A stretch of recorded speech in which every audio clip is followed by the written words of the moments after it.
Então vamos lá, moçada.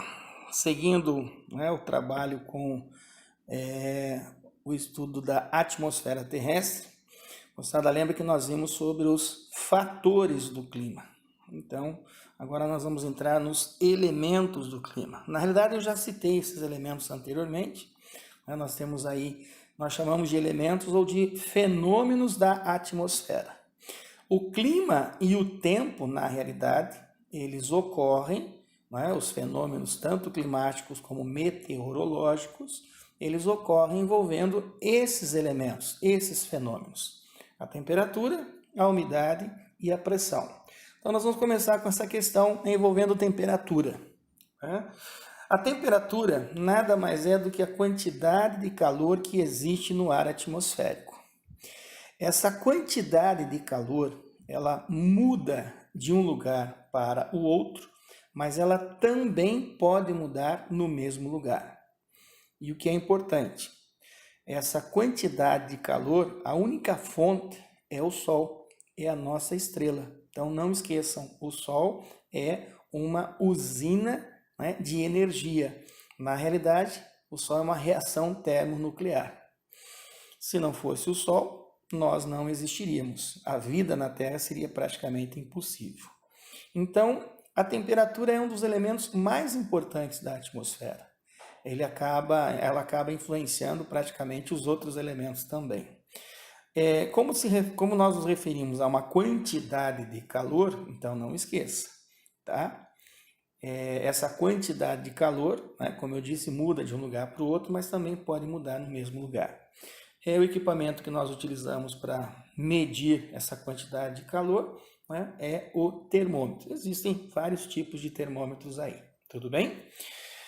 Umidade atmosférica é outro elemento, né, é outro fenômeno. Umidade é a quantidade de vapor d'água que existe no ar atmosférico. Essa quantidade de umidade, essa quantidade de vapor d'água pode mudar de um lugar para o outro, mas ela também muda no mesmo lugar. E quando nós nos referimos a essa quantidade de vapor, nós podemos ter valores tanto absolutos como relativos. O que significa isso? Umidade absoluta nada mais é do que a quantidade de umidade que existe no ar, isto a um certo momento, a uma determinada temperatura. Então entenda, quando a temperatura muda, a quantidade de umidade no ar também pode mudar. De uma forma específica, né, à medida que a temperatura aumenta, a quantidade de umidade ela também deve aumentar. A umidade relativa ela depende muito do ponto de saturação. E o que nós entendemos como ponto de saturação?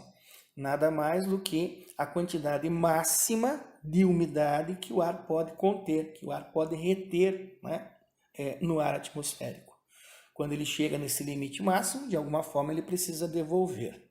Então isso é saturação, ponto de saturação. Como eu disse, a umidade relativa, ela nada mais é do que uma relação entre a umidade absoluta e o ponto de saturação.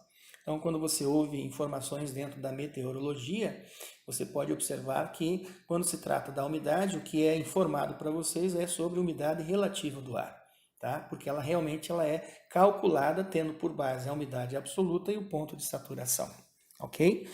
O equipamento utilizado para medir essa quantidade de vapor da água existente no ar, essa quantidade de umidade, nós chamamos de higrômetro. Não esquecendo, higro, o prefixo higro, ele significa, tá, umidade. Hidro, água, higro, umidade. Quando se trata dessa umidade, nós temos que lembrar do quê? Do ciclo da água. Também chamamos de ciclo hidrológico. Esse ciclo ele ocorre em 3 etapas, né, em 3 fases bem definidas. Nós temos o processo da evaporação associada à evapotranspiração. Nós temos aí a evapotranspiração nada mais é do que a transpiração dos vegetais. Nós temos a fase da condensação e nós temos a fase da precipitação, que é o retorno da água para a superfície. Então, não esquecendo, é um ciclo, então esse é um movimento ininterrupto e é o que justifica para vocês não é? A quantidade de água da Terra nunca ter mudado, né? Desde que esse ciclo está se manifestando. Participam do ciclo da água todos os corpos d'água, tá? Mesmo aquelas águas subterrâneas, né? Aquelas águas que estão em subsolo, né? Existe um processo em que essa água de subsolo ela vem até a superfície, tá? Através de uma vertente, de uma nascente, de um olho d'água, enfim. E a partir daí, então, essas águas também participam do ciclo da água. Quando se trata do ciclo, você viu, são 3 fases muito bem definidas, né? Então, vamos entender essa questão envolvendo a precipitação, as diferentes formas de precipitação, tá? A forma mais comum de precipitação, claro, é a chuva.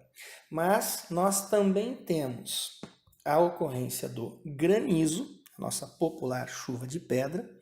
Lembra que o granizo é uma das formas mais violentas de precipitação, até pelo estrago que normalmente uma chuva de pedra ela provoca. E o granizo, a formação dele ocorre em condições até bem específicas, né? É normal a ocorrência do granizo durante tempestades de verão, mas hoje isso não é mais uma regra, né? A ocorrência dele pode se manifestar desde que haja dias intensos de mormaço, de muito calor. Lembrando que quando há dias intensos de calor e de mormaço, o ar, né, ele circula de forma vertical, então o ar quente ele sobe com muita rapidez. As nuvens ficam muito altas e normalmente essas nuvens estão carregadas não só de vapor d'água, de partículas de água, mas também de cristais de gelo. E aí percebam, nunca cai pedra no seco, eu sempre uso essa expressão. Você pode perceber, começa a chover, daí começa a cair granizo. Por quê? Esse é o processo. Como a nuvem está muito alta, a partir do momento que começa a chover, essas gotas de chuva são jogadas de volta para dentro da nuvem por sucessivas vezes pelas correntes de ar ascendente. E a partir daí existe o processo da cristalização delas, tá? Pela baixa temperatura, formando pequenas esferas de gelo que podem aumentar de acordo com o processo, né? Porque uma pedrinha vai grudando com a outra e acaba formando, né, estruturas grandes, como você pode observar nessa figura, tá? A chuva de granizo ela é muito rápida, ela não dura mais do que 10, 15 minutos assim no máximo, mas o estrago, todo mundo já sabe, não é pequeno. Então essa é uma forma de precipitação. A outra forma de precipitação é a neve, né? A ocorrência da neve. A neve ela ocorre em condições bem específicas. Lógico, envolve temperaturas muito baixas, de preferência até temperaturas abaixo de zero, mas tem que ter umidade suficiente no ar para que haja a saturação dele. A formação da neve ocorre durante a condensação. Então, durante a condensação, quando o vapor começa a passar para o estado líquido novamente, nesse momento o vapor cristaliza e aí forma o floco de neve. Por sua vez, claro, pelo peso, ele acaba precipitando. É bem interessante, vocês podem observar nessa imagem, é uma imagem microscópica da neve, e todos os flocos de neve, eles são hexagonais. Por que eles são hexagonais? A melhor explicação que encontrei até hoje é essa que você vê aí. Tá? Nesse estado, o que acontece? A molécula da água ela é circundada por outras 4 no ponto em que o hidrogênio é fixo, né? E os átomos de oxigênio acabam se arranjando em camadas e formam, portanto, um hexágono. E essa realmente é a forma de todo o floco de neve. Então é bastante interessante esse processo, mas não esquecendo, né? A neve ocorre em condições muito específicas, portanto. E claro, a forma mais comum de precipitação são as chuvas. Tanto que existem diferentes formas de chuvas. Dá uma olhadinha. Nós temos aí a chuva frontal, nós temos a chuva convectiva e nós temos a chuva orográfica. A chuva convectiva ela é muito comum em áreas muito quentes, em áreas muito quentes e úmidas, né? É o que acontece, por exemplo, na região de clima equatorial.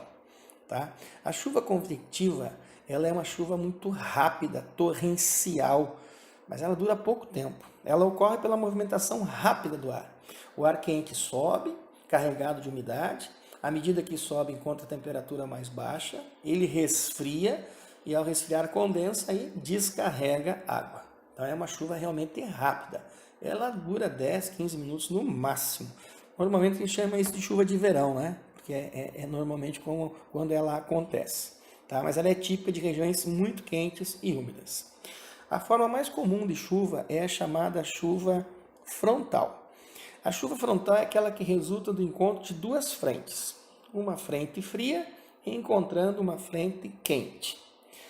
A diferença térmica, claro, indica a imediata condensação e precipitação. Normalmente as correntes de ar quente são carregadas de umidade.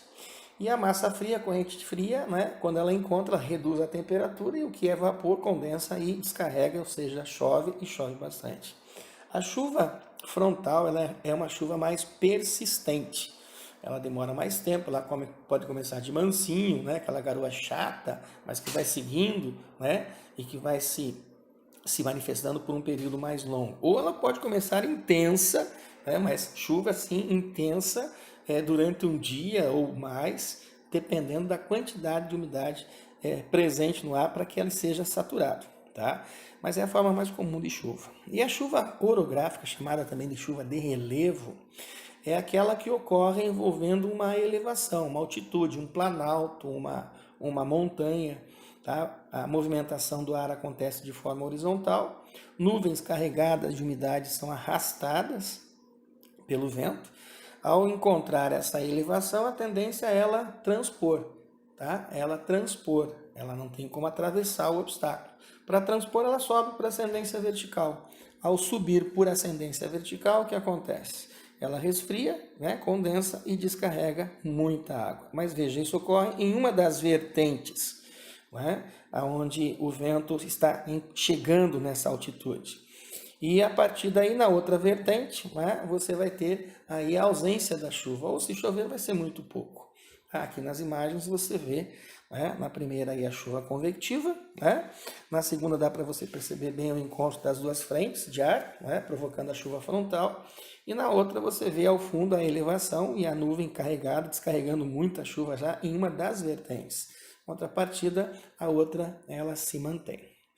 Beleza? Então, moçada, então, os diferentes tipos de chuva, ok?